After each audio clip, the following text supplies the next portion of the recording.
Good afternoon. Welcome all of you to SNUAC Center's Ambassador Lecture Series. My name is Suki Kong, Associate Professor of SNUAC. I'm a facilitator of today's special lecture. First of all, I really thank you for making today, even though it is the final week of the semester. Everybody's busy.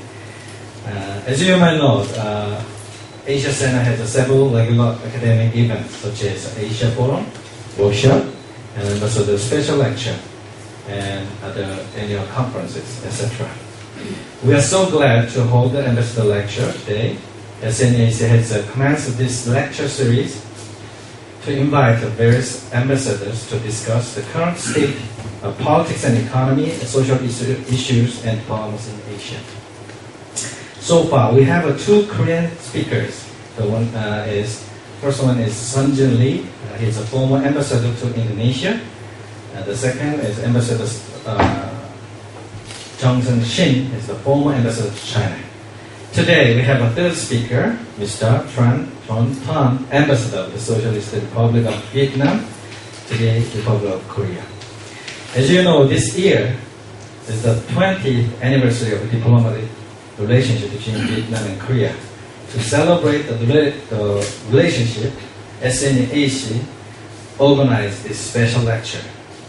So the other I want to share with you is that SNUAC will hold the 7th Korean ASEAN Cooperation Forum at Hanoi, Vietnam on August 29-30, 2012. So based on these two events, so we organized this special lecture. So let me briefly introduce Ambassador Tuan to you. He studied at Tashkent State University of Uzbekistan and got a master's degree in philosophy and Oriental studies. He's fluent in English and Russian and Hindi, plus Vietnamese too. And he's a former ambassador executive director of APEC Secretariat in Singapore from January 2005 to December 2006. Since March 2010, he has been ambassador of Vietnam to the Republic of Korea. So today, special lecture, he's going to present us with the issue on Vietnam-Korea relationship in the last 20 years and future direction. And to welcome his lecture, before his lectures, I will invite the director of Asia Center, Professor Hyun-Jin Lee, is giving us the welcoming remarks. Please welcome the business. 아시아연구소는 공학선이 좀 약간 실수를 했는데 플러스 베이트남에서 아니라 플러스 코리아. 우리말을 얼마나 잘하시죠? 지금 우리 총장님이 안 계셔가지고 부총장님이 자리를 마쳤는데 자기가 본인이 주한 베트남 대사인데 대사라는 말은 이런 앰베서더도 있지만 또 그레이트 몽크 이런 대사님도 계시고 또 빅 스네이크 대사도 있고 이런 말씀을 다 하시는 대단하십니다. 오늘은 이제 여러 선생님들이 다 아시다시피 베트남 한국 수교 20주년. 과거 베트남과 한국과 베트남 좀 불편한 관계에 있었던 것이 사실입니다. 강대국 정치의 역학 때문에. 근데 오늘날은 굉장히 가까워지고 있고 과거의 어려움을 잘 극복하고 있다고 생각이 듭니다. 그래서 올해 많은 행사가 기획되어 있는 것을 알고 있습니다만 특히 차제에 우리 트란 대사님을 서울대학교에 모시는 영광을 안게 됐습니다. 다시 한번 이 자리에서 감사의 말씀을 드립니다. 특히 흥미로웠던 것은 제가 이런 말씀 물어봤어요. 제가 소위 하노이에 가면은 우리 고지민 선생을 한번 묘를 찾아간다는 말씀을 드리다가 과거 우리가 들은 대로 소위 고지민 선생께서 지도자께서 다산 정량용 선생의 목민순서를 읽었다는 얘기를 잘 알고 계시더라고요. 근데 더 흥미로운 얘기는 김구 선생님과 고지민 선생님과의 항일 독립운동을 두 나라가 할 때 당시 만났던 그것을 가지고 얘기를 했습니다. 아직 사료로는 뒷받침이 안 되고 있습니다만 이거야말로 오늘 우리가 앞으로 좀 해야 될 굉장히 중요한 과제가 아닌가 생각합니다. 특히 떠나기 전에 세 번의 소위 소위 송별회를 가졌는데 하나는 중국 저희 장관, 또 하나는 우리 한국 교민들, 그리고 하나는 호진이 선생이었다, 이런 얘기를 하시고 있더라고요. 그리고 그래서 아마 트란 대사님께서는 이 김신 장군을 뵙고 그 과거를 많이 기록에 남기기 위해서 애쓴 걸로 알고 있습니다. 앞으로 우리가 좀 신경을 써야 되지 않을까 하는 생각이 듭니다. 특히 베트남과 한국을 중국과의 관계 속을 보면은 굉장히 어렵고도 흥미로운 말씀하셨습니다. 이따가 아마 들으시면은 더 좋아하실 걸로 알고, 다시 한번 트란 대사님을 모신 것을 영광으로 알고, 오늘 바쁘신 가운데도 시간을 내주신 트란 대사님 위해서 박수를 한번 환영해 주시기를 바라지 않습니다. 말씀해 주십니다.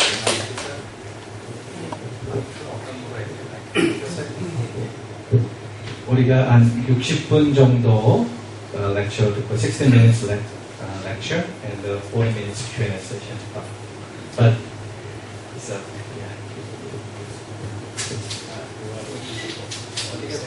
앉아서 편하게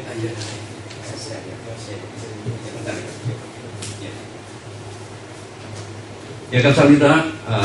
림현진 아시아 중심 중장님, 내외 불변 여러분, 안녕하십니까? 저는 한국말은 잘 못합니다. 저는 베트남의 영국말로 발표하겠습니다. 죄송합니다. Dear Professor Lim and colleagues, we are talking about a very comprehensive and very, I think, very substantial issue of the Vietnam-Korea relationships. You know, before talking about the Vietnam-Korea relationship, we would like to stress that it is the trend in whole Asia-Pacific and the world over. It is the overwhelming trend of peace, cooperation, and in our areas, in our region, Asia-Pacific region, we have so many mechanisms, so many organizations and forums which are dealing with the relationship, with the cooperation, and with a view to further strengthening that relationship and cooperation between our countries in the region for the peace, stability, and economic development. And of course, in our region, we have to settle many challenges in relationship between member countries. Of course, but the process of community building in Asia Pacific and in the whole Asia is moving forward. And of course, in every process we have the difficulties, challenges, but I'm sure that we are overcoming all these challenges to complete it for a goal of community building in not only in East Asia but in Asia Pacific and Asia as a whole. So with that introduction, I would like to talk about Vietnam-Korea strategic cooperation relationships, the past achievements, and also the future direction. So you know that from the history, Vietnam and Korea, we have so many similarities, historical similarities, cultural similarities, traditions, habits, and even the mentality of the people. Because Vietnam and Korea, we are rice cultivating country.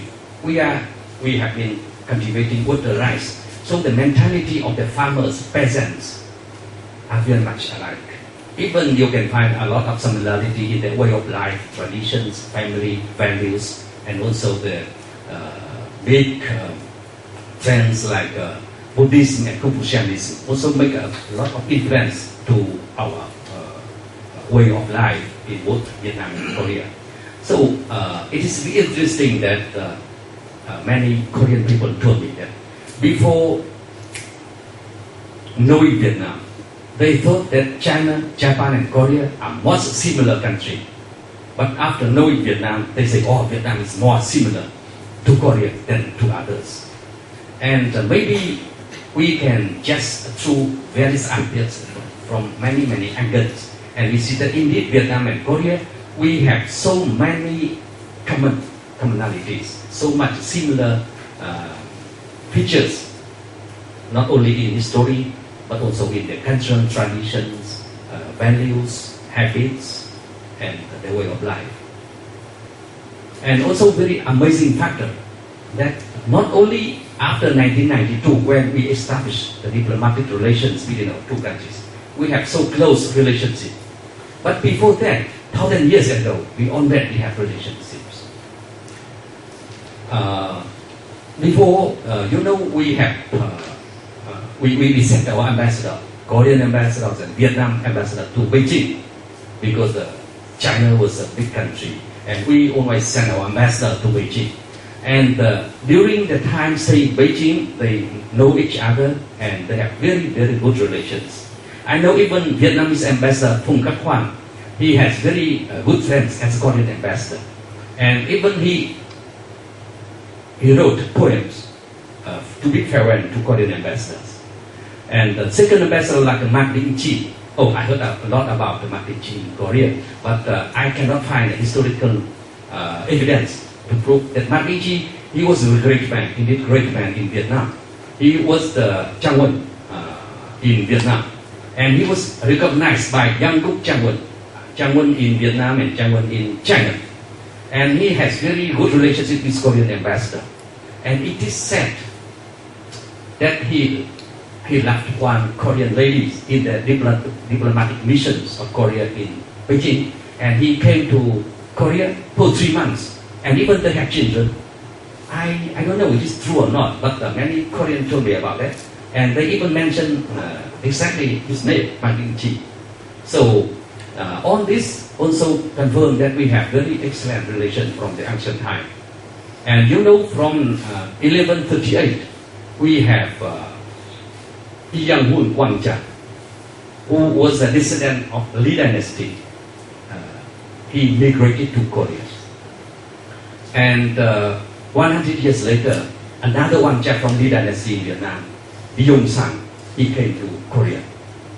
So he resided in Hwanghae-do in North Korea now. And before that, Yang Hun resided in Gangwon-do, in Junction area, where you have a Junction Ariran 600 years ago. So both of them stay now still in Korea. Junction Ishi now they have 5,000 people in Korea. And Hwasan Ishi they have 1,000 people in Korea. And it's a very long history. But indeed, Junction Ishi and Hwasan Ishi made a very, very important contribution to the development and defending of Korea in the ancient time. If you are very much interested, I can tell you about the story of both Wang Jia in Korea. But now I come back to my speech that Vietnam and Korea, we have so many similarities from history, culture, tradition, as I said. But even no other countries, no other two other countries in the world have the same geographical maps like Vietnam and Korea. We have the same shape of S in Latin. In Korea, you say it is dancing tiger. In Vietnam, we call it dancing dragon. But the form just very much alike, the shape S. Even in the secondary school of Vietnam, when the people ask, the teacher asks a pupil, where is Vietnam? They pointed to Korea. And I heard that in Korea also, that when secondary school, they asked, where is Korea? They pointed to Vietnam, because we have this so similar shape. And it is also a very funny story about the shape of the country. If you like, I'll tell you. It is a joke, but anyway, it mentions something about the similarity. The joke goes that in the immemorable time, when Ok Hoàng Sanche created the world, so he would like to create two countries very much alike to each other and put in the shore of the Asia Pacific for the summer vacation. And after that, the Ok Hoàng Sanche asked the Asian Ho-Chi God to mix earth, stone and water to make Korea and Vietnam very much alike in the shape and for the summer vacation. And after making that, he asked the queen to come to contemplate. So he asked her, what's the Queen's comment? So she said that, oh, Your Majesty, it is very good that you make two brothers, twin brothers, very much alike to each other, and you put in the seashore of the Asia Pacific. It is very good. But you know, two brothers very much alike, and you put just aside each other, it is not interesting. So to my mind, we should throw one far away in Southeast Asia. So Okwan Sanjay said, why you advise me? So she said that you are thinking only about the summer vacation. I am thinking about also winter vacation. So Okwan Sanjay said, oh, it's a very good idea. And he asked her, Hanum to bring Korea to put in the Dongbuk-a area. And to bring Kim Jong-un, also the seed from the heaven, brought Vietnam to put in the Southeast Asia. That's why you know that two countries very much alike and far away from each other. But they share so many similarities and commonalities. So it is such a joke, but the people like it, and I think it is very meaningful to indicate, to show, or to prove that Korea and Vietnam share a lot of commonalities, even the geographical shape. And also that even after that, you know that we have very good relations. It is very interesting story also. In the year 1685, there was 24 people from Jeju-do. They tried to reach to Juja Island, but because of the big wind storm, and they drifted away, and they drifted very far away to the south until they reached Hoi An, the city, the central of Vietnam now. And Hoi An, you know, is a very famous city in Vietnam now. It was recognized by the UNESCO as the World Cultural Heritage. And those people, 24 people from Jeju-do, they stayed 1 year in Vietnam before they were handpicked by Vietnam's people to come back to Joseon dynasty. So it is also very memorable. If you're interested, you can read this story in the book. They call Chu Young Chun, this Korean book. And we are just talking about the relationship between Ho Chi Minh, the great president of Vietnam, and also Mr. Kim Gu. Kim Gu, he was the nation hero of Korea who founded the Korean provisionary government in Shanghai. After that, he moved to Chongqing in China. And Ho Chi Minh had very good relations. So all this show that we have very close relationship with each other. But why? The question is, why Vietnam and Korea, we could not go with each other until 1992, when we established diplomatic relations. The reason was the division of the world into two camps at that time, bipolar world. One is socialist countries and one is capitalist countries. So Vietnam and Korea belong to either of the groups. And also the Cold War philosophy, Cold War mentality, and also because of the American war in Vietnam. So these factors divided Vietnam and Korea until 1992. You know that by the end of 1980, the bipolar world was collapsed, and there's no more. Of course, we cannot talk no more, but the ideology is no longer remain a single criteria for relationship between two countries. That's why it opened a new era in the relationship between Korea and Vietnam. From 22nd December 1992, Vietnam and Korea decided to establish, for the first time, official diplomatic relationship. And this opened a new page of the development of relationship between Korea and Vietnam. And from that time, the relationship moving very, very fast, because we have so much similarity and a lot of relationship we could develop in all the areas. And 9 years later, in 2001, when Vietnam President Chen Duc-Leung visited Korea, we upgraded Vietnam-Korea relationship into comprehensive cooperation relationship, matching to the 21st century. So we make Vietnam-Korea relations comprehensive in cooperation in all areas. And until October 2009, when President Lee Myung-pak visited Vietnam, we again upgraded our relationship into strategic cooperation partnership. So from October 2009 until now, relationship have been moving very fast and in all directions, and make our countries much more closer and closer.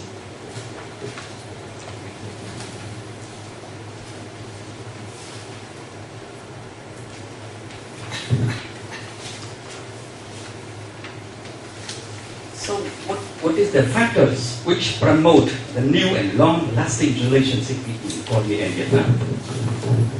First, as we have reported to you that we have existing factors such as nation, historical, cultural similarities. It sets a sound basis for the establishment and development of Vietnam-Korea relations. And two countries come closer and closer to each other thanks to the nation, historical, and cultural similarities. For the culture, I think that I don't have time to elaborate how Vietnam and Korea close to each other in terms of cultural traditions like Buddhism, Confucianism, Taoism, and also the family tradition, their way of life, etc., etc. I would like to talk about the new factors which promoted the friendly and cooperative relationship between Korea and Vietnam to the strategic cooperation partnership. The first factor, the process of globalization and international integration after the Cold War, have drawn all countries in its mainstream, and Korea and Vietnam also not exception. Both our countries try at most to make use of this trend to develop our economy, expand the international relations, broaden the market, and attract more investment, high technology, and more modern management skills. Vietnam and Korea saw precious opportunity and has strong will to close a bitter chapter in the history between two countries during the Cold War period and American War in Vietnam. Vietnamese state and ruling party, we are the Communist Party of Vietnam as a ruling party, have implemented the policy of setting the path, looking for the future. And Vietnam is a friend and reliable partner of all countries in the world community, striving for peace, stability, and cooperation for economic development. We cannot change the history, it is our philosophy. What happened already happened. We cannot change the history. But we do not allow the bitter burden of the past stand on the way to develop our good relations with all countries in the interest of peace, stability, and development, including with Korea. For the first time in the long history of Vietnam, Vietnam happily and proudly declares that at the present it has no enemy. It has only friends and partners. Also, the first time Vietnam has good relations with all P5, these 5 members of the Security Council of the United Nations. From the Korean side, all the Korean leaders belonging to different parties have strived also to promote the better understanding and closer cooperation with Vietnam. In 2009, Korea launched the New Asia Initiative, aimed at strengthening its ties with the Asian countries, including Vietnam. And President Lee Myung-pak wrote in his book, No Miracle, which was published September 2009 in Vietnamese language. He wrote, Korea and Vietnam must cooperate more closely for peace and prosperity in Asia. And he wished that the Korean and Vietnamese people have a closer relationship and better mutual understanding so as to jointly open a new era of cooperation and integration. I unquote. And the second factor which led to promotion of Vietnam's-Korea relationship, the most important factor promoting bilateral ties between our two countries to a new height at the strategic cooperation partnership is that Vietnam and Korea share the common interest of building a prosperous and happy country for its people in a peaceful, stable, friendly, and cooperative environment in the region and in the world at large. Natural, historical, and cultural similarities, as well as the shared interest in building the prosperous countries in a peaceful and stable world, have strongly and closely bound Vietnam and Korea together. This very fact has promoted Vietnam and Korea to build comprehensive cooperation partnership in the last 20 years, and since October 2009, upgraded relationship into strategic cooperation partnership. That's setting a new and important landmark in the relationship between our two countries. And the third very important factor, that each of the two countries suffered from the long time of war for national liberation and independence. That's why they know how precious the time and peaceful environment are for building their countries. Peace, stability, and cooperation for common prosperity are very important assets that both Vietnam and Korea try their utmost to promote. So at least these three very much important factors which promoted Vietnam and Korea building the strategic cooperation relationship. And now I'm talking about, so what is the main character of our relationship? Because many people do not understanding much about the Vietnam-Korea so-called strategic cooperation partnership. I would like to elaborate a little bit. The strategic character of the Vietnam-Korea relationship is reflected that the strategic cooperation partnership between Vietnam and Korea is characterized by the deep mutual understanding and trust, profound friendship and fruitful cooperation that are reflected in the following aspects. First, the strong and comprehensive relations between our two countries. And second, the fruitful cooperation in the most important areas, bilaterally and on the international arena. Thirdly, the close and effective cooperation and mutual assistance to build prosperous and happy countries for their people in a peaceful, stable, amicable, and cooperative environment in the region and the world at large. And the fourth character, the strategic cooperation partnership between Vietnam and Korea poses no threat and is not intended to threat or against any third country or party. So the other countries should not worry about the strategic cooperation relationship between Vietnam and Korea, because it is not a threat to any other country. It's not intended to threat or against any third country or party. So international arena,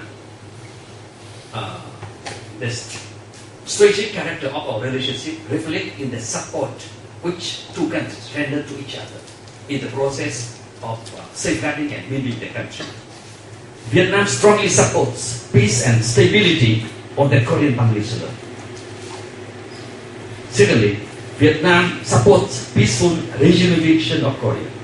So we remember that in 1994, when our Secretary General Do Moi visited Korea, there was one question that Korea and Vietnam was divided into two parts, very much alike. So many people say, oh, this is just a challenge exposed by Do Kwang Sang Che to both countries.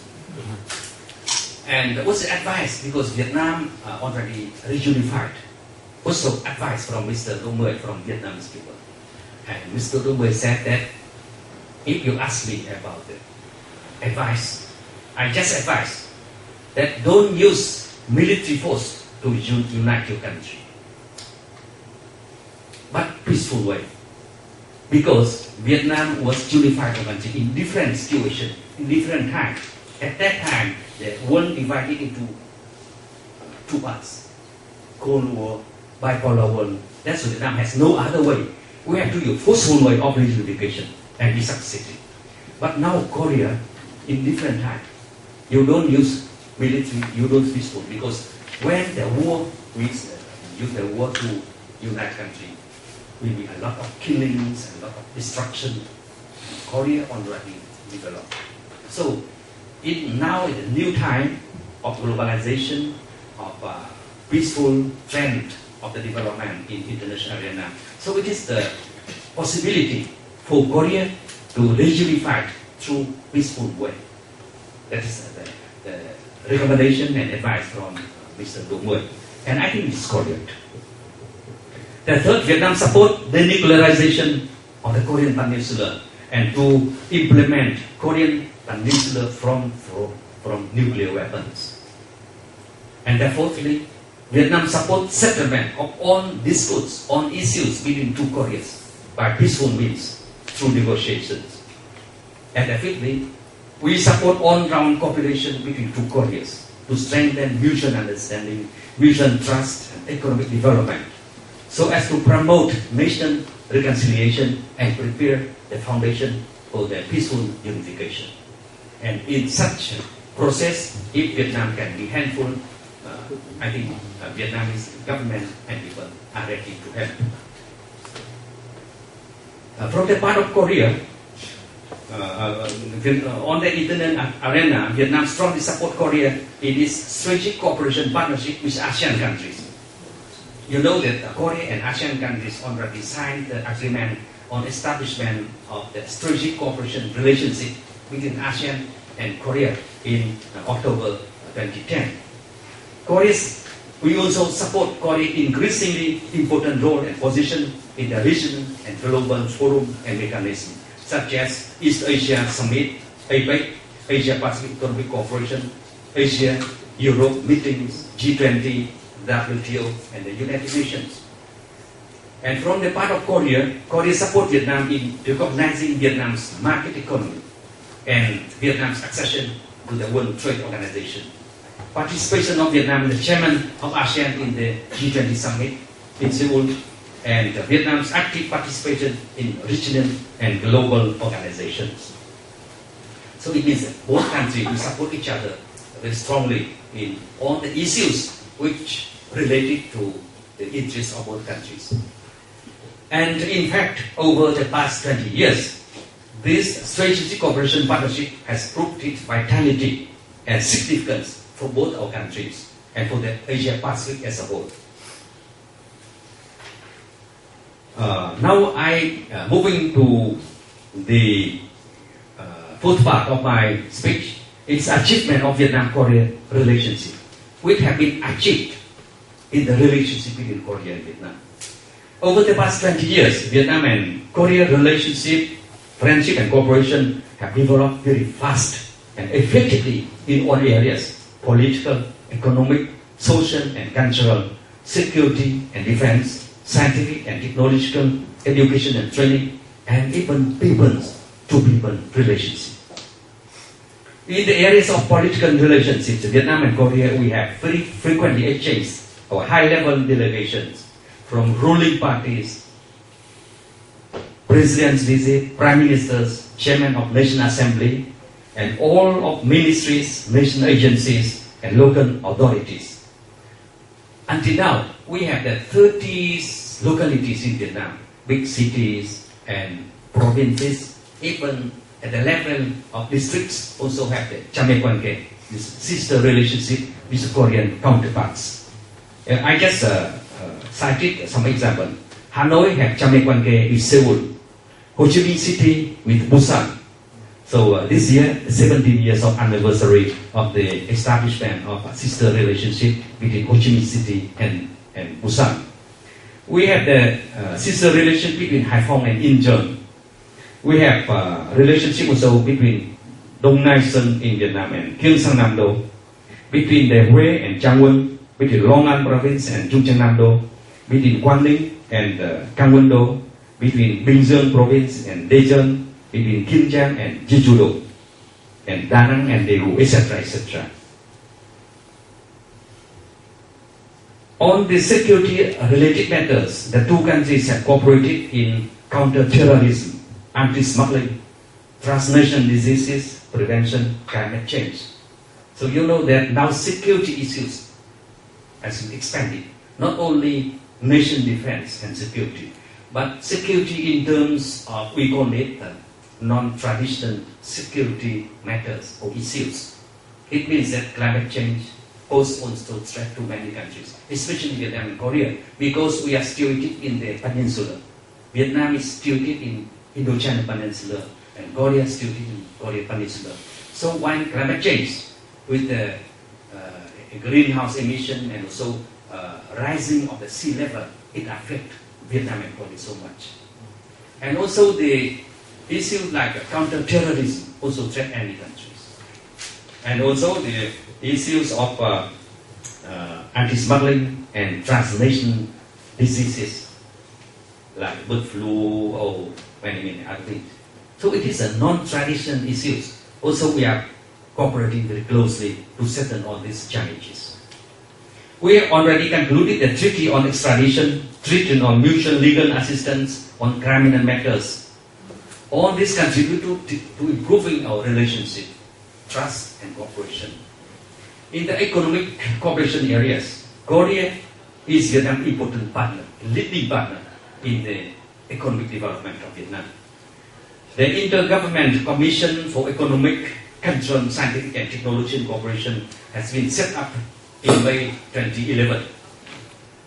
The Ministerial Joint Committee on Cooperation on Nuclear Power Energy and Supportive Industries already established, and the Minister of Trade and Industry and also Minister of Knowledge Economy of Korea is the co-chairman of the committee.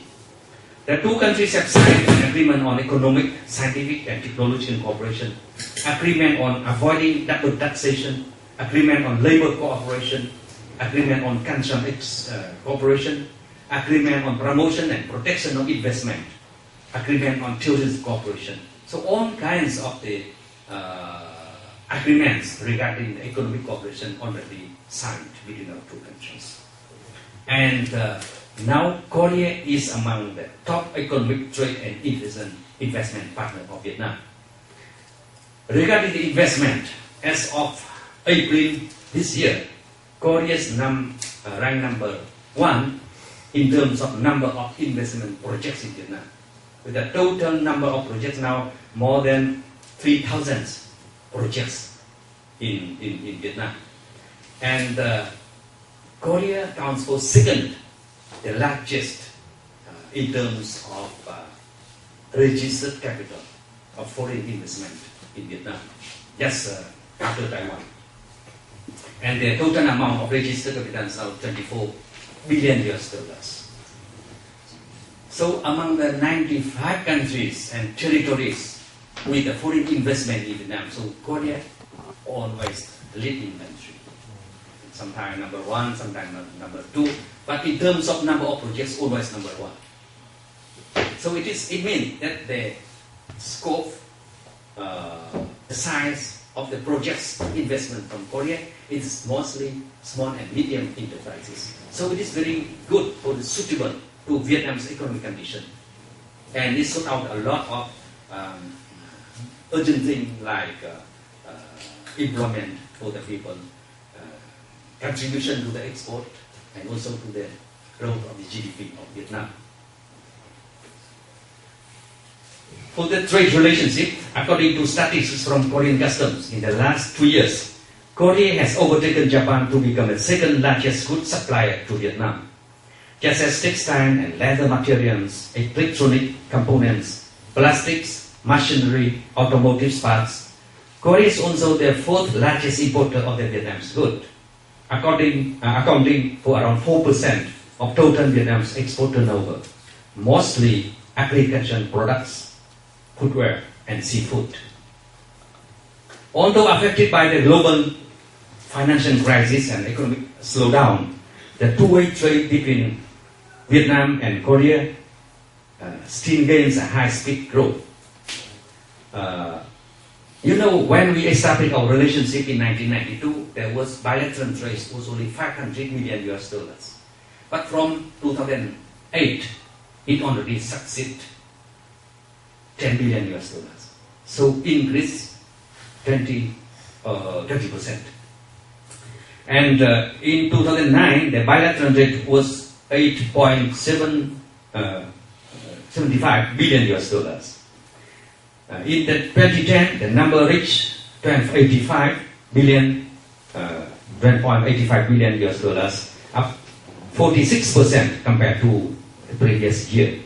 And last year, 2011, the result was more impressive with a 39% growth in bilateral trade, reaching to 17.88 billion US dollars. And for only in the first 4 months of this year, the number climbs up to 6.46 billion US dollars. And Korea became the number 4 trade partner of Vietnam. And Vietnam also became number 4 of the largest destination of Korean foreign investment. So it means in economic relationship, we are very, very closely cooperating with each other. In terms of ODA, Korea is now the second largest donor of the ODA for Vietnam, Official Development Assistance, just next to Japan. And Korea has committed 1.2 billion US dollars for Vietnam in the period, previous period from 1995 to 2010. And from now, from this year until 2015, Korea already committed 3 billion US dollars for official development aid for Vietnam.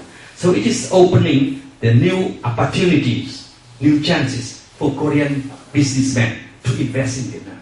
Because rely on the ODA, so many Korean businessmen will have the bidding, and they win a lot of bidding in Vietnam for construction of road, highways, bridge, and residential areas, power plants, water plants.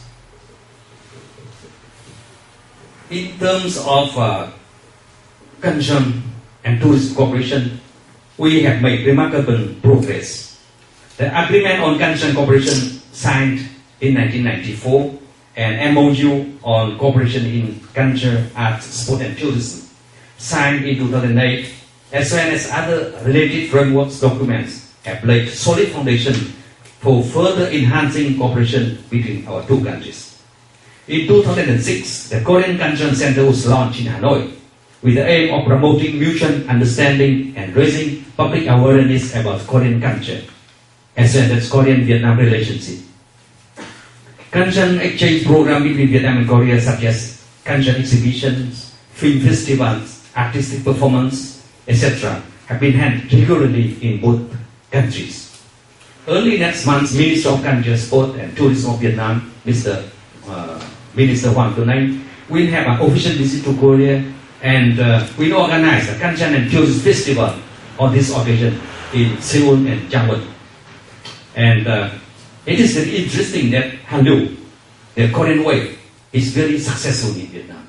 The Vietnamese people know more and more about Korea through the drama and movie from KBS, from Arirang, from Vietnamese television, which we have been showing Korean movies and dramas, and also from K-pop. So Biren is very famous in Vietnam, and recently in March he visited Vietnam with the K-pop from Korea, and it's very, very famous in Vietnam now. So this is crazy at that time because everybody looking for the tickets and invitation to attend the performance of the K-pop from Korea. On tourism, Korea is now number 5th largest tourist source of Vietnam, and actually for the last year it was already number 2nd in terms of tourist arrival to Vietnam from Korea. It stands of 561,000 Korean tourists visited Vietnam last year. And in May 2010, already an MOU was signed between Tourist Administration of Korea and Vietnam to further strengthen the bilateral cooperation in this field. Not only in economic, political, education and training and other areas, we have very close people-to-people relationship. Until now, we have very large community of Vietnamese in Korea, which stands 116,000 of Vietnamese living, working, studying in Korea. And at the same time, even we have more Korean in Vietnam. Sip Saman, 130,000 of Korean living in Vietnam. 90,000 in Ho Chi Minh City, 30,000 in Hanoi, and 10,000 scattered in all areas of the country. And we have more than 5,000 Vietnamese students studying in Korea. Among them, 1,600 students, it is undergraduate, and 3,400 is postgraduate.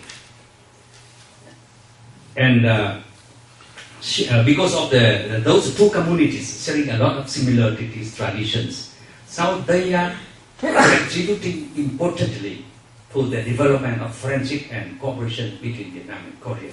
Even for university, we have now 46,000 Vietnamese ladies who married to Korea and they came to live here. And in Vietnam, we also have the large number of Korean people who marry to Vietnamese ladies and stay in Vietnam now for investment, for trade. And so make both countries more closer, and now we became father and mother-in-law between our two countries.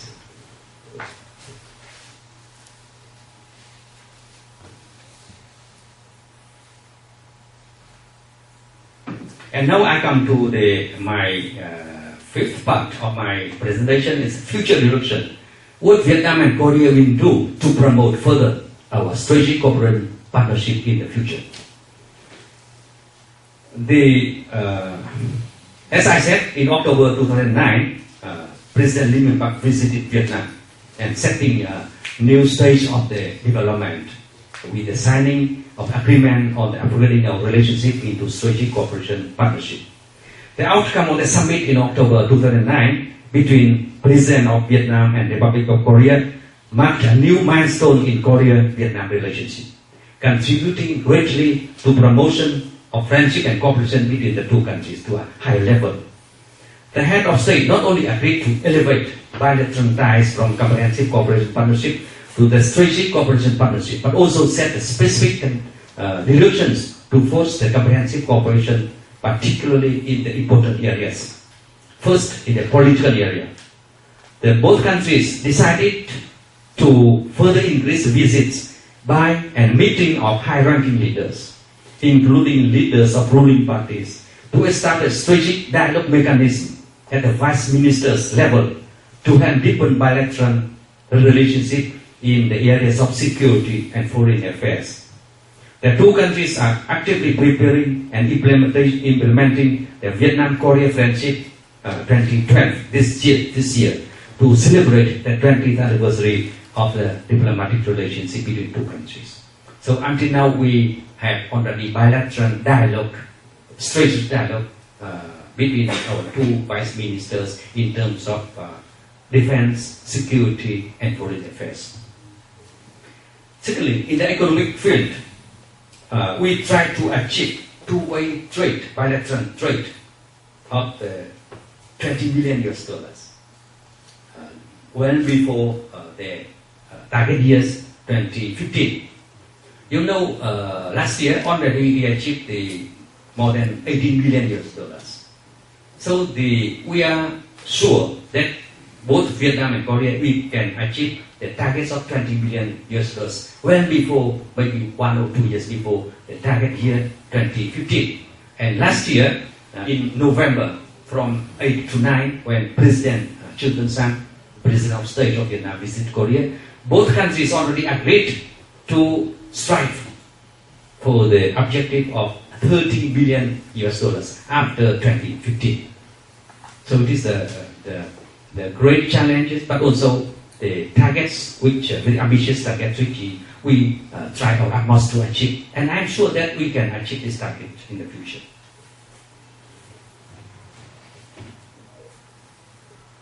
At the same time, we try to cooperate on maintaining trade balance, to expect the working group's feasibility study of Vietnam-Korea FTA, so as to conclude it maybe in this year, if possible, to further increase Korean FTA and ODA to Vietnam, especially in the areas of mining, industrial production, food processing, and infrastructure like power plants, ports, transport facilities, water processing, and supply plants, to promote cooperation in the form of public-private partnership, PPP, etc., etc. So in terms of bilateral trade, I would like to stress one point, very important point. that we have very good development of bilateral trade. At the same time, Vietnam suffered from big deficit. Last year, the deficit was increased from 6.4 billion US dollars in the year 2010 until 8.7 billion dollars last year. So it counts for around 50% of the total Vietnam's international trade deficit. But we understand that it is measured because Vietnam's lower economic development level than in Korea. So more than 2,500 Korean companies, they're investing in Vietnam now. They import a lot of machinery, equipment, material from Korea and to produce in Vietnam. So it is naturally that we suffered from the trade deficit to Korea. But anyway, even President Lee Myung-bak and also the leaders of Korea tried to help to bridge the gap between Vietnam and Korea in terms of bilateral trade. And it can be done by two ways. Firstly, we can increase Vietnam's export to Korea in terms of machinery, equipment. Of course, this is produced by Korean company in Vietnam, and we can re-export back to Korea. In terms of food processing, we also can have investment from Korean companies. We can export to Korea a lot of things, like fruits, agricultural fruits. Until now, for your information, we already succeeded to import to Korea Yungwa, dragon fruits from Vietnam. Yungwa. So if you have the chance to test, you can see that very tasty fruits. And now we are in the process of preparing for mango, because it is tax control from Korean customs and also the administration for safety. To import mango to Korea, it is 8 steps to test. So until now, it was step number 5 now. And we are sure that maybe in this year, we can reach to the final step and we can export mango to Korea. And also coconut, you can already find in the Lotte Mart. Coconut, it's very cheap coconut, raw coconut with the water or the juice inside, also the meat, the coconut you can enjoy. And seafood. Vietnam is now important supplier of seafood to Korea, especially when Fukushima was happened with a nuclear accident. So Vietnam supplied a lot of seafood to Korea. Shrimp, frozen shrimp, and other kinds of seafoods. And it is one way to export directly of Vietnam's agricultural seafood to Korea to bridge the gap. And secondly, we try to attract more and more Korean businessmen, especially small and medium enterprises. They invest in Vietnam in terms of supportive industry to produce materials, also spare parts for motorbike, for telephone, for audiovisual equipment, on other things, and also food processing. So after that, they can export back to Korea to help increase Vietnam export to Korea. It is amazing that you know the Vietnamese sankuksu is a very famous Vietnamese sankuksu pho, very famous in Korea. I think that in thousands of Vietnamese restaurants here they are selling Vietnamese sankuksu. But unfortunately, the noodles imported from Thailand, not from Vietnam, mostly from Thailand, because Korea already opened this market for Thailand long time ago. And now we are proposing to the authority of Korea to allow Vietnamese noodle, because when we cook with the Vietnamese noodle, it's authentic Vietnamese pho, Vietnam's national sankuksu. And now it is already recognized by the Korean authorities that it can be imported to Korea. And now just waiting for some procedures. And we are sure that if we can import the Vietnamese noodles to Korea, it will be very importantly contributing to the increasing of export to Korea. And more importantly, we would like to invite Korean businessmen to invest in food processing to make noodles. Because you know, even the technology is different. In Vietnam, we make noodle for bún, it is Vietnamese national noodle. But it is very loose. But Korea, the with the high technology, they can make straight every thread of Newton is straight and be put in the box. Small box, it 10 kilograms. So it is very good when you export it on the shipping. It saves the place on the ship. It's very good, and of course it is very tasty and suitable to Korean taste. That's why we try to bridge our gap of trade between our two countries by two ways: increasing of the direct Vietnam export to Korea, and also the attract more investment from Korea to make food processing and export back to Korea. And recently, we succeeded to invite Korean companies to invest in gochujang industries in Vietnam too. They produce Vietnamese gochu. You see, Vietnamese pepper, very spicy, small one, pointing to the sky. Chichen gochu, and very spicy. That's why they invest and export back to Korea every year 300 tons of gochu and make gochujang. I think that you can enjoy. And also the kind of fish. Here you use a lot of such kind of fish. I don't know which in Korean, but in Vietnam we call gachi. So it is the food long like a steak. It is very good for making food in Korea. You use a lot, and now they are also farming. Korean company also farming in Vietnam. And so by this way we can increase our trade. And thirdly, the development cooperation. We appreciate Korean investment, and we see that it was successfully participate in the improvement of infrastructure in Vietnam. And Korean companies have won a lot of biddings in Vietnam.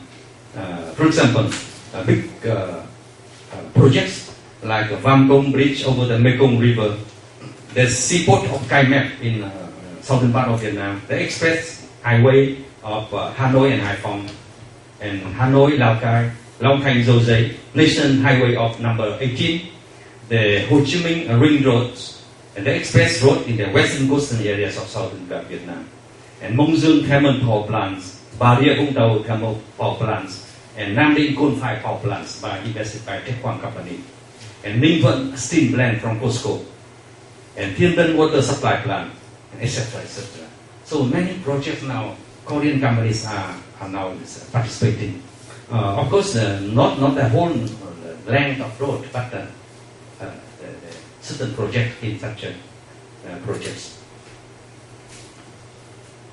And the Korean also participate in construction of Hanoi Red River projects.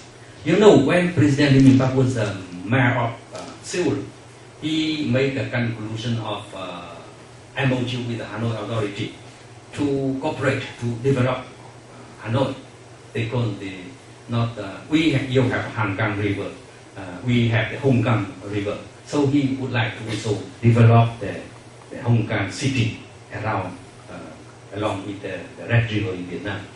And now we are trying to promote this implementation of the projects.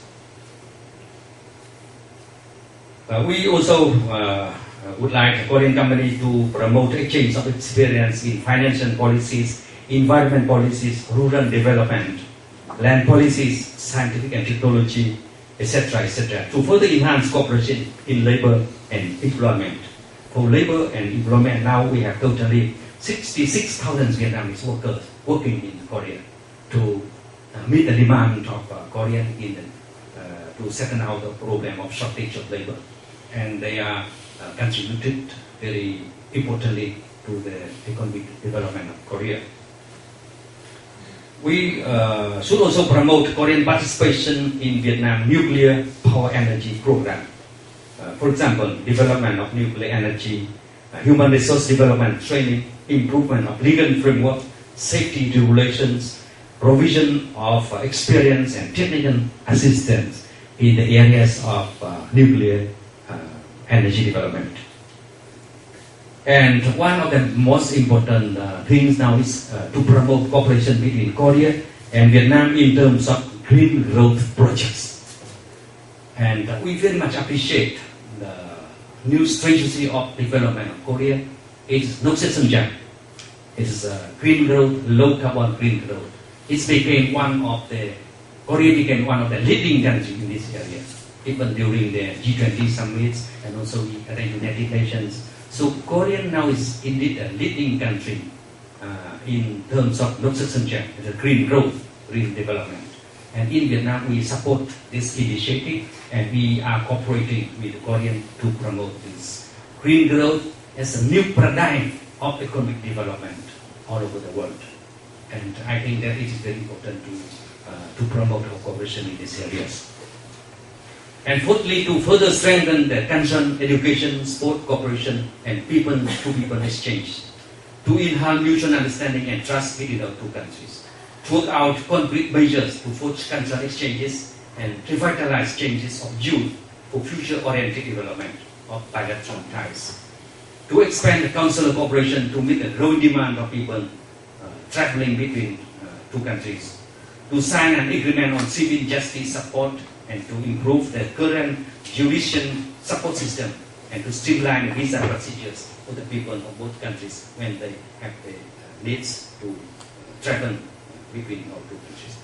And fifthly, to promote Vietnam and Korea policy coordination and cooperation within the regional mechanism such as ASEAN plus Korea, ASEAN plus 3, ASEAN Regional Forum, East Asia Summit, Asia-Europe Foundation, Asia-Europe Meeting, Asia-Pacific Economic Cooperation, the WTO, and the United Nations.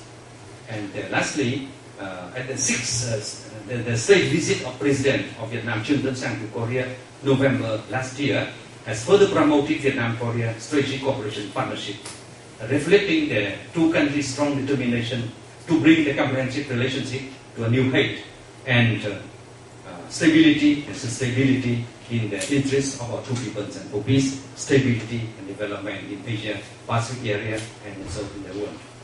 So for conclusion, I would like to stress several points, 4 points.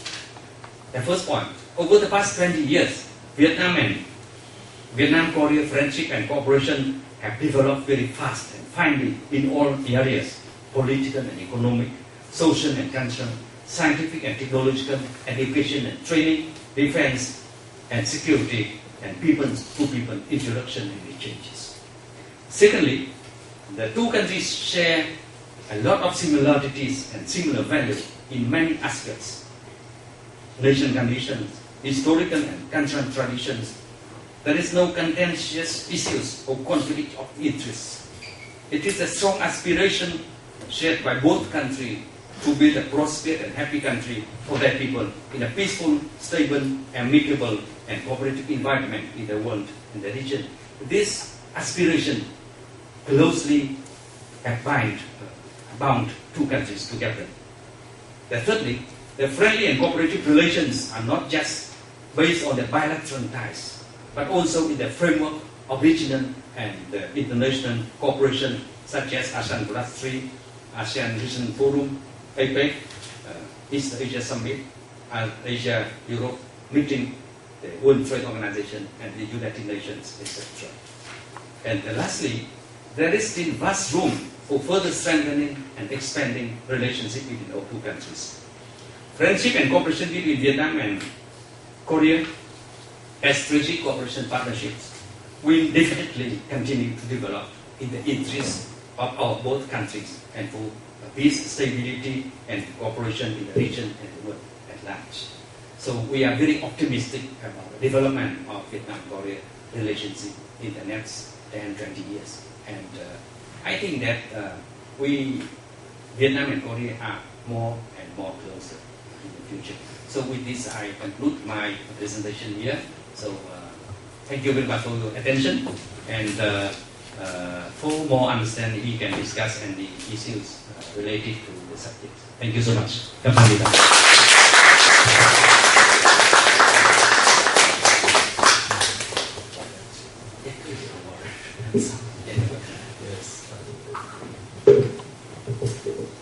Don't you sit? Yes. When you sit, take it and relax. Yeah.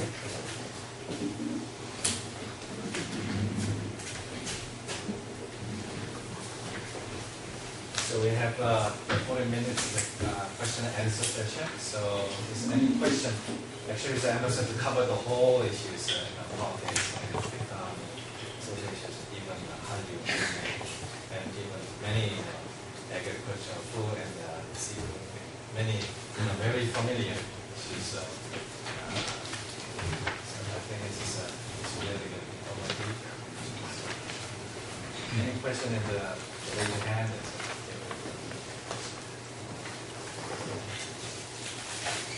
Yes, just like seminar, you can raise any question in that. Please, sir. 네, 소개 조금 해주시고.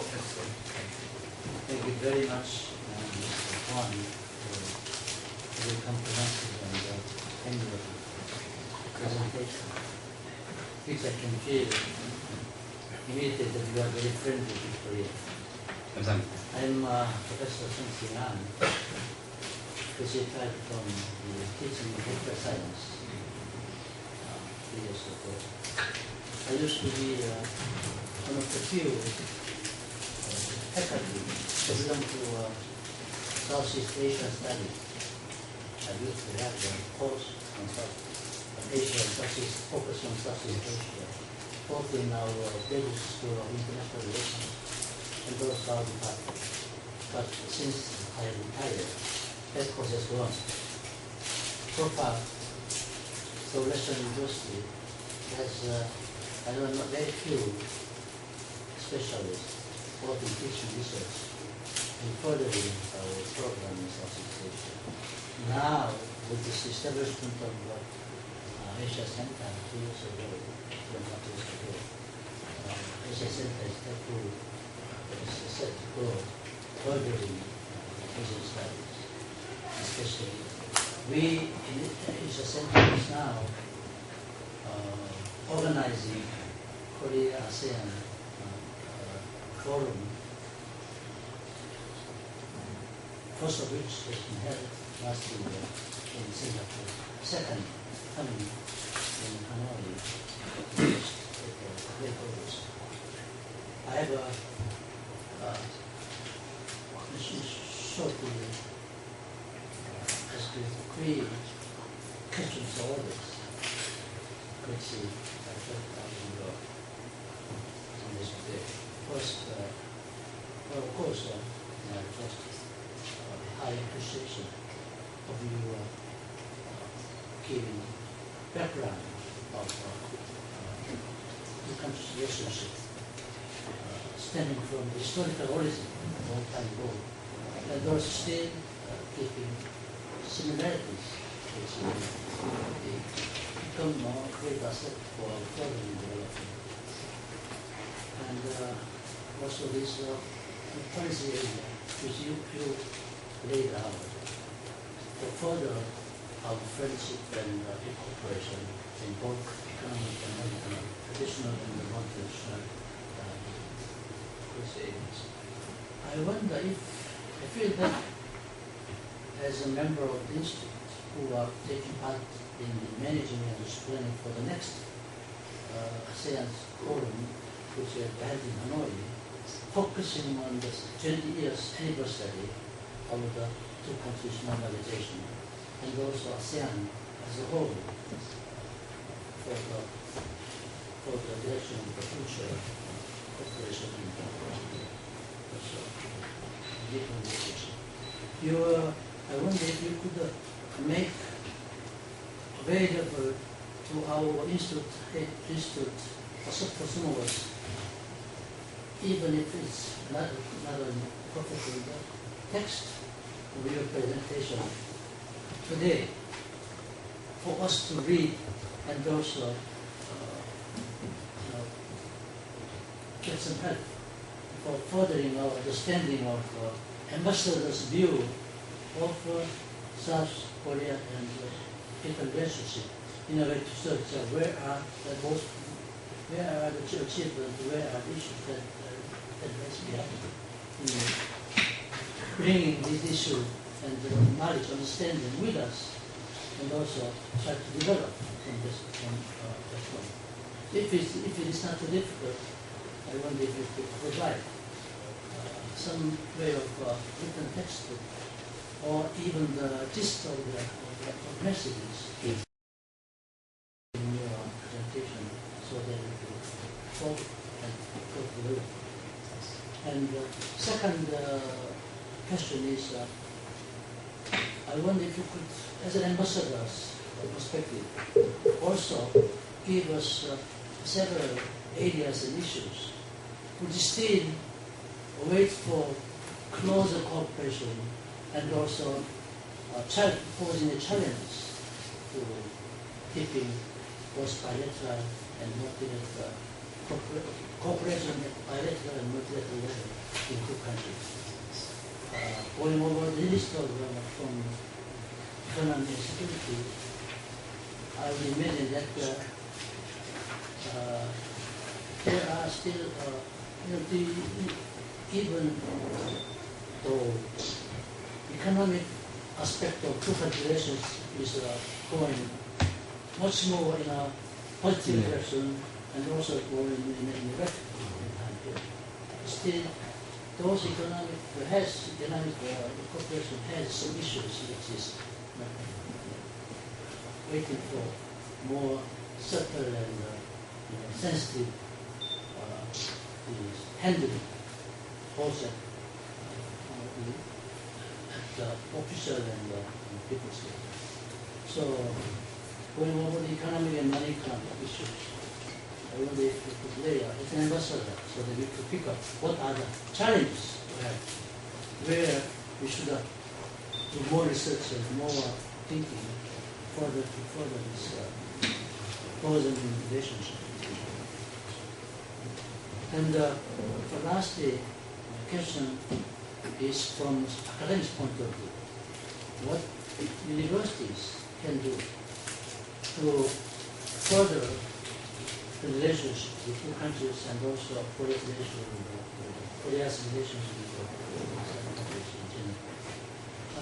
We are looking to develop more close and direct handling of university level and also academic level as a university institute, developing thinking those issues. One of which is bringing youth and the future leadership groups of the next generation to come together in which they understanding each other what universities can do, how government can help universities to these challenges.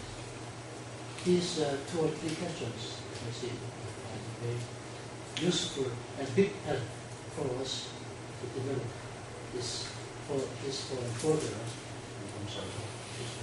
Thank you very much. Thank you. Allow me, if I follow up. Thank you very much for your questions. So, for the issues which we can further promote cooperation, I think that as I said that we have no issues of conflict or contentious issues within the Korea ASEAN free trade agreement. Yes. Is all fine between Korea and it's okay. Vietnam? Yeah. Actually, Korea and ASEAN countries already have the free trade agreement, and now we are discussing, waiting for the starting of negotiation between Korea and Vietnam bilateral FTA. Of course, Korea has a comprehensive agreement with ASEAN countries, but still with each country, Korea also would like to have a bilateral free trade agreements. And for Vietnam's Korea bilateral FTA, we already completed the final report of the feasibility studies, and we submitted to both governments. And now both governments, they try to verify all these points before they allow to start in negotiation. And of course, from the point of view of the Vietnamese government, we should expedite the process. And I think that, of course, we share a lot of common things. We have the WTO at the overall agreements. We have the ASEAN-Korea Free Trade Agreements, but we still need to promote Vietnam-Korea bilateral issues. It is also the issues which should cooperate between the two countries. And secondly, for the green growth, it is quite new elements for the economic development. It is new paradigm, which even then many countries now they are engaging in the study on this. What is Nupsik Sunjang, this green growth and development, and how to do it. The G20 summit and also the other countries. Recently, Korea also successfully organized the Green Growth Summit, and these very important areas for cooperation. We have not done much because it is just initial stage. It is quite a challenge because the natural resources level is not boundless. We have suffered the shortage. I think that in future a lot of shortage in natural resources, especially for oil and gas to produce electricity. That's why Nupsik Sunjang became I think that most progressive development pattern of the old countries, which Korea now is leading, and developing countries, especially developing countries, have to follow this way. I think there's no other way if we would like to make our economic development sustainable in terms of environment. So all this, we appreciate the strategy of Korea in this, and Vietnam also. Recently, we are mapping out, we are drafting out our green growth technology. And according to the Prime Minister office, this month, June, Prime Minister of Vietnam asked the related ministries to submit the ideas to complete the Vietnam's green growth strategy, to submit to the Prime Minister during this month. And Vietnam also, we learned a lot from Korean experience. And because the strategy of the green growth comprises of 3 parts. One is that we should make more studies and develop technology and industries which reduce as much as possible the waste to the environment, the solid waste, and so the green, the glass greenhouse emission. And secondly, we should study and develop technology and also industry which use less and less natural resources, because this is not boundless. We are facing a limitation of natural resources, and if we have to use natural resources, we should use most efficiently and effectively. And then thirdly, we have to study and utilize all potentialities regarding the renewed energy, like solar energy, tidal energy, and also the wind. So we are delighted to hear that Korea will be completed the biggest power plants, the tidal power plants. I think this is biggest in the world. So it is a very big progress from Korea. So we would like to cooperate with Korea in these areas. And so what the universities can do, I think that between universities of Vietnam and Korea, and also among ASEAN universities, we have already the kinds of cooperation between Beijing University, Tokyo, Vietnam, and Seoul. We have very good cooperation now. But we have the network of Asian universities, and every year or 2 years they have the forum to check out how to cooperate. And I think that we should cooperate in terms of study and research. And secondly, to cooperate in terms of education and training. We can exchange students. And thirdly, I think that Seoul University can have direct cooperation with many universities in Vietnam, including the National University of Hanoi and Ho Chi Minh City. Because I think that when we have more cooperation, we can be more successful in not only research but mostly importantly in education and training. We would like to make training to the good education for our students, and not only for education, but also for the future generations who will be promote bilateral friendship and cooperation. So the relationship between universities is very much important in terms of not only education but to promote friendship and cooperation among young generations. Thank you for your question. Is the ODA giving emphasis on the training and education of Vietnamese students? The ODA? Yeah. No, ODA is now not cover these issues. ODA is now cover mostly infrastructure, secondly environment protection, and also the hunger eradication and poverty alleviation. So, and then now mostly more and more countries focus on the environment protection. Will Vietnam like to see more focus on programs, relatively, and training and research of universities? Yes. Should they spend out of the OED programs? Yes, the government has a fund to subsidize for the students going abroad to study. And we are also making use of the assistance from universities from other countries to supply the scholarship for our students. And of course, now many families, they have better income and they can send their children abroad to study on their own expense.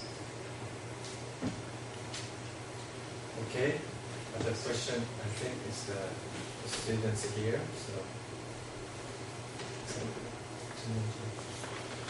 Yes. Thank you very much, Your Excellency. My name is Sun Yeol-ba, and Use the microphone. Yes. 누르시면 됩니다. thank you very much.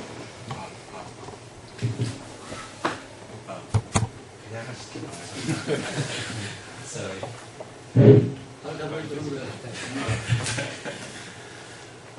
My name is Sun Yeol-ba, and I'm a doctor. I have a PhD in sociology, and my specialized area is American sociology. Actually, I have one comment and one question. So my comment is you mentioned several times the green growth policy in Korea.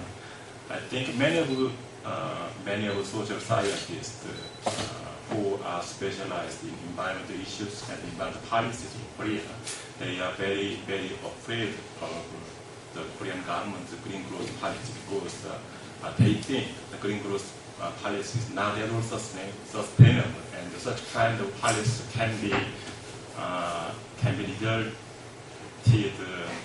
in little bit the disastrous result in Korea ecological system. So that is one. I know this kind of view is the part of social scientists' view, but others, of course, others believe green growth policy will be quite helpful to Korea be sustainable for Korea to accomplish sustainable development. But anyway, the kind of discussions, and that is not sorry about it, because today my physical condition is very, very bad. And so in these days my English has sometimes been a problem. Anyway, what I want to say is green growth is quite a controversial concept in Korea. So that's one thing. And my question is about. I think you may not know about the concept is ecological bag or ecological backpack. There is a concept which try to capture some kind of unbalanced export country and import country. You mentioned, you said that in these days Vietnam export more and more agricultural food and fishery food to Korea. in other ways, Korea import many agricultural food from Vietnam. So it means that actually Korean people don't pay any the soil or water or mangrove forest in Vietnam. I mean, so when you export some kind of agricultural food, the agricultural food must be grown in specific circumstances. Means that the Vietnamese farmers must use soils and waters and sunshines and many other ecological things. But Korean people didn't pay anything about that. So it means that Korean people had some kind of ecological debt to Vietnamese. So in these days, I think a few social scientists who are trying to make some kind of concept which can contribute how the global peoples live together in terms of sustainable, ecological sustainability and also socially justice situation. So that such kind of scholars use the ecological debt or ecological backpack. So what I want to know is, I guess as an ambassador you can answer my question, but I think you have worked many years as APEC, the General Secretary, and also you have many experience as a diplomat. So what I want to know is, as a diplomat, not ambassador of the Vietnam, this kind of concept or this kind of argument will be used to negotiate the, for example, negotiate to Vietnam, between Vietnam and Korea, the diplomatic relations, to argue there some kind of ecological good that is possible, what quite a reasonable concept or not. That's my question. Thank you. Yeah, thank you very much for your question. The first question that there's in any process of development there is some contradiction of opinions, but for for green growth developments, I think that one public opinion already have strong support to the idea, because everybody now realize the shortage of the natural resources and also the danger of the greenhouse emission more and more, especially from the developed countries, and also the climate change, rising level, the sea level. Even in Vietnam, we suffered a lot. According to the assessment that by the end of 2050, maybe 20% of Vietnam's territory will be affected by rising of the sea level because of climate change. The ice from both polar will be melted and rising. Even now in Ho Chi Minh City, it is very clearly felt, because now even in Ho Chi Minh, several quarters, the drainage system cannot go to the sea because the sea level rising, the Saigon River is uprising, and also the drainage system cannot work. So we have the inundation in several quarters of Ho Chi Minh City, of Saigon. Sorry. What I want to say is, I understand that Vietnam, including Vietnam and many other developed countries, need such kind of green growth policy is necessary to overcome or to deal with global environmental issues. But the concept and the origin country, as you said in Korea, the concept is not so proper, and we are not anymore developed countries. And the concept, basically, as you know, the sustainable development consists of three parts. One is ecological things, second thing is social things, third thing is the economy. But the green growth, can need of one part is the ecological, actually the social justice. So green growth just say about the environment and the economy. But the people, as we know, the 20 years ago, many of the global leaders agree we need a sustainable development. So what I want to say in Korea's situation and in Korean government, the argument is a little different from your country. No, I mean, in Korea, there may be a lot of different opinions on that. But a general trend in the world, they support green growth at the new pattern or new paradigm of economic development. Because especially developing countries, in many years, because we are poor countries, we sacrifice a lot environment, especially environment, for the sake of economic growth, to feed our people first. We need the food for the people. So we destroy a lot of environment. We cut trees and now we suffer from consequences because of flood inundation. There's no prevent of flood now even in Mekong river area. So that's why in most developing countries now they support green growth as the new paradigm of their development. And it is and that's why the GGGI, the Green Growth Global Institute in Korea, now they are very widely supported by the international opinion.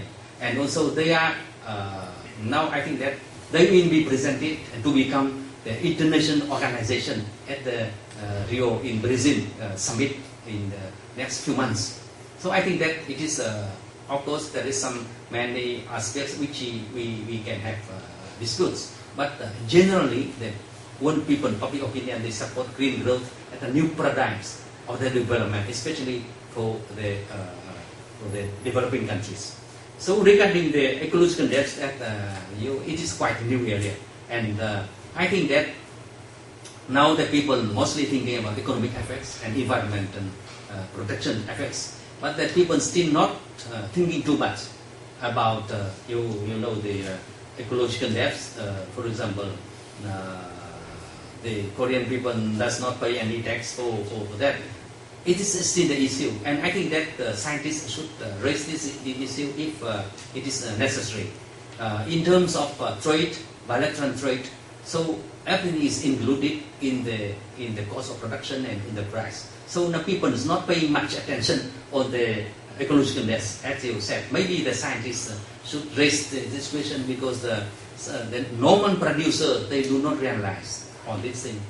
Consumers also do not realize. Even government officials, they cannot realize. Only scientists, ecologicalists, they can raise these issues. So maybe you will be the one of the scientists who raise this issue for the public opinion to discuss. Thank you. A couple of questions. Okay. Hi, I'm Vietnamese student here, so I have a question for you. Is I know Vietnam is the country have the cheap resources and the cheap and so many employment in my country, in our country.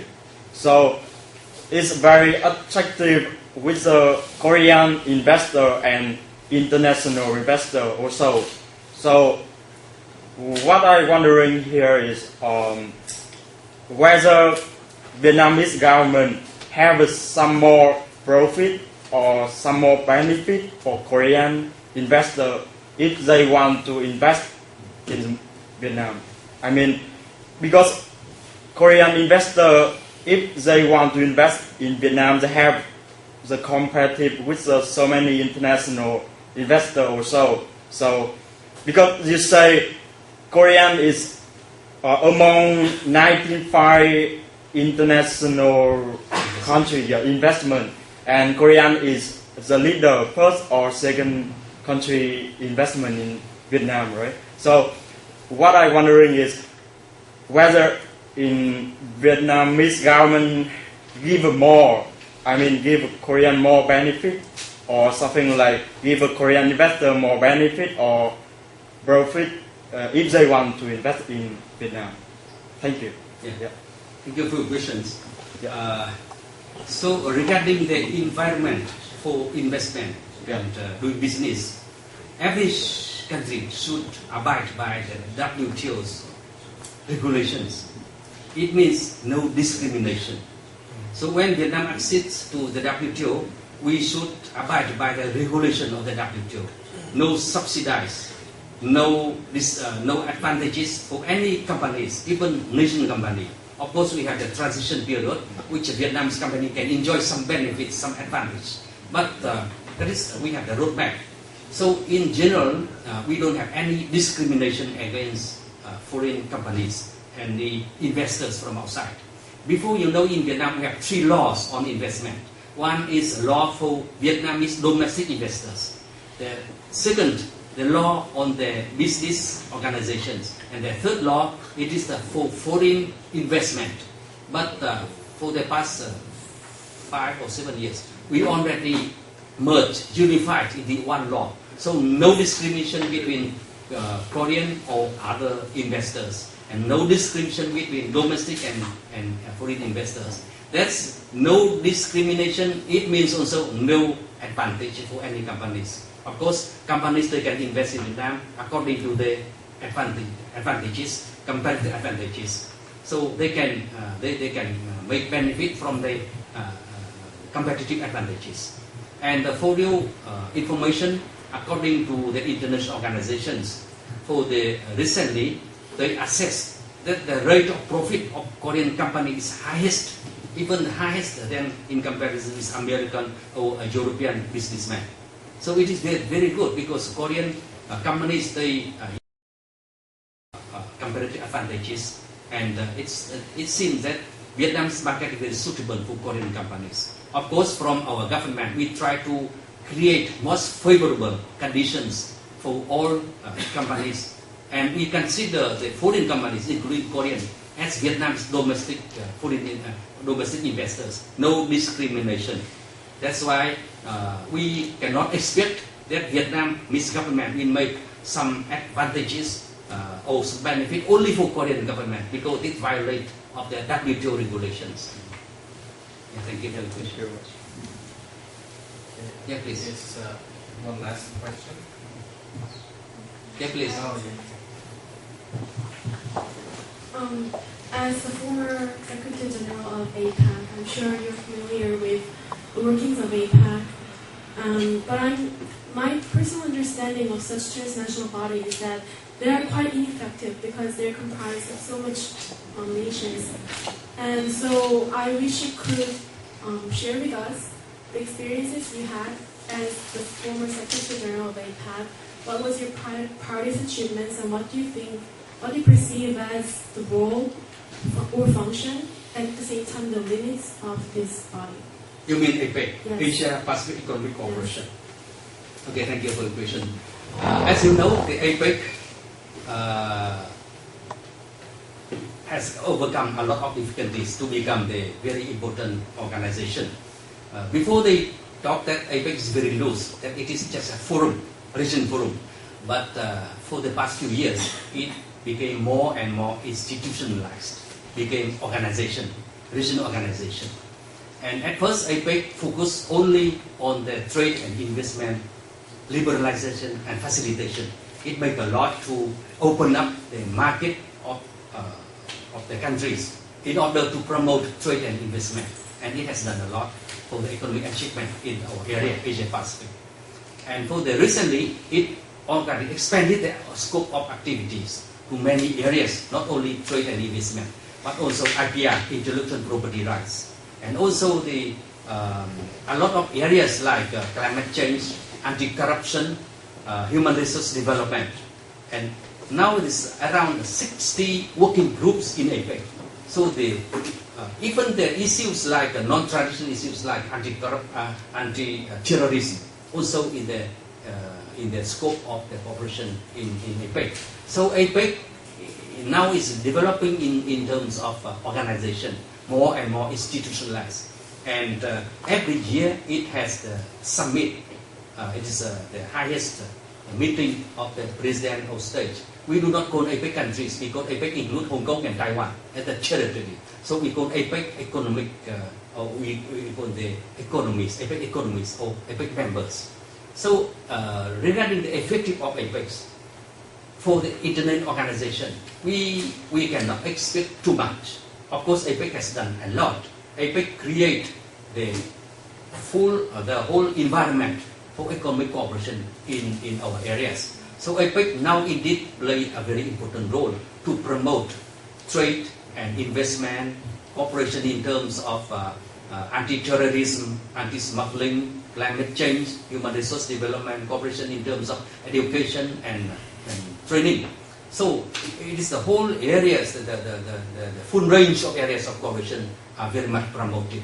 So of course people say that it is non-binding, but through the process of discussion and best practice, and also there's some kinds of promulgation of not agreements but kinds of best practice and commitments, especially commitment of obligations. All countries approach more and more effectively for the cooperation in APEC.